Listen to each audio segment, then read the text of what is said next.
How's it going, everyone? This is the Goldblatt rubber hammer, and this is exactly how it ships to you from Amazon. Let's go ahead and just open it, and I'll show you how exactly it is packaged and what it exactly looks like.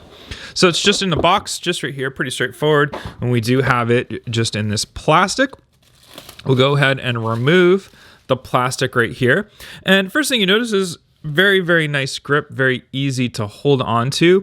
And then it is kind of like the rounded off square pattern right here that we have, which is different. Normally as rubber mallets are circled, but the reason why is because this one has a shock absorbent built into it. So when you're hitting something really hard, it disperses the energy so it doesn't go right to your hand and makes it really vibraty and hurts your hand. So this is the technology that they have. You can even see right there, they kind of advertise it on that side. Very nice, 16-ounce or rubber mallet hammer. Definitely worthwhile spending the extra money to get one that has that vibration resistance in there, and it's really, really good quality.